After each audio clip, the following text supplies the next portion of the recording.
এসব থাকলে কাপড় চোপড়ে আর স্মেলও হবে না, কাপড় চোপড়ে কোনো স্পট আসবে না, খুবই ফ্রেশ থাকবে একদম নতুনের মতো। হ্যালো বন্ধুরা, সবাই কেমন আছো? স্বাগতম জানাচ্ছি সবাইকে। তো গাইজ, আজকে তোমাদের কাছে আমি আরেকটা জিনিস শেয়ার করতে যাচ্ছি। তো এটাও আমি অনলাইন থেকে অর্ডার করেছি। আমি বেশিরভাগ জিনিসগুলো অনলাইন থেকে অর্ডার করি, কারণ আশেপাশে দোকানে গিয়ে কেনার মতো সময় থাকে না, এজন্য অনলাইনে অর্ডার করে দিই। আর দোকানগুলো তো প্রচুর দামও রাখে। তো আজকে দেখো কী শেয়ার করছি তোমাদের কাছে, খুবই দরকারি একটা জিনিস আমাদের মেয়েদের জন্য বেশিরভাগ। তো এই জিনিসগুলো বেশিরভাগ আমরা যারা বাইরে থাকি, আমাদের রুম ভাড়া নিয়ে থাকতে হয়, আমাদের কাছে গডরেজ কেনা থাকে না, আমাদের কাছে আলমারি কেনা থাকে না। তো এত বড় বড় আলমারি, গডরেজ এগুলো কিনেও আমরা বারবার রুম চেঞ্জ করার সময় আমাদের প্রচুর প্রবলেম হয়ে যায়। তো এগুলো কিন্তু খুবই দরকারি একটা জিনিস। যখন তাকের মধ্যে কাপড় চোপড় রাখি বা অ্যাটাচির মধ্যে অনেক সময় কাপড় চোপড় কী হয়, স্মেল চলে আসে। একটু হালকা হালকা বৃষ্টি হলে কাপড় চোপড় সাদা সাদা দাগ পড়ে যায়, এরপরে একটু স্মেলও চলে আসে।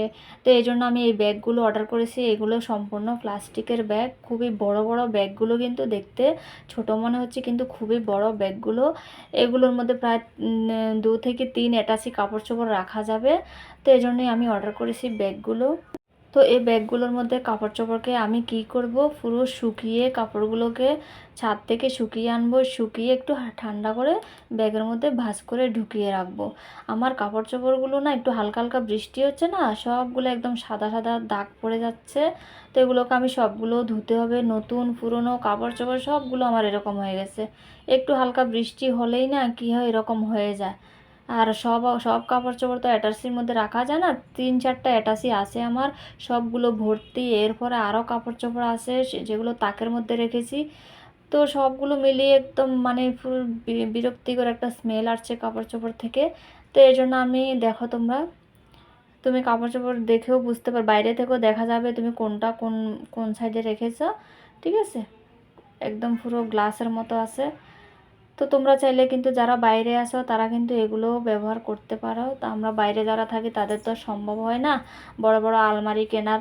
আলমারি কিনলেও কিনতে তো পারি, কিন্তু এগুলো নিয়ে রুম টুম চেঞ্জ করার সময় খুব একটা বিরক্তি হয়ে যায়। ঠিক আছে, কারণ যে কোনো কারণে আমাদের রুম চেঞ্জ করতে হয়। তো গাইজ, কেমন লাগলো তোমাদের কাছে অবশ্যই কমেন্টস করে জানাবে। আমি ক্যামেরাটা আসলে ধরার জন্য আমি ভালো করে দেখাতে পারিনি তোমাদেরকে, সরি। তো ব্যাগগুলো কিন্তু প্রচুর বড় বড়, তোমরা চাইলে অর্ডার করতে পারো, খুবই সুন্দর। তো আমি নিত্যদিনের ব্যবহারের জিনিসগুলো তোমাদের কাছে শেয়ার করি, জাস্ট অতটুকুই। তো ভিডিওটা কেমন লাগলো, ভালো লাগলো অবশ্যই কমেন্টস করবে। আর ভিডিওটা যারা এতক্ষণ পর্যন্ত দেখেছো সবাইকে অনেক অনেক ধন্যবাদ। ঠিক আছে, তো থ্যাংক ইউ সো মাচ।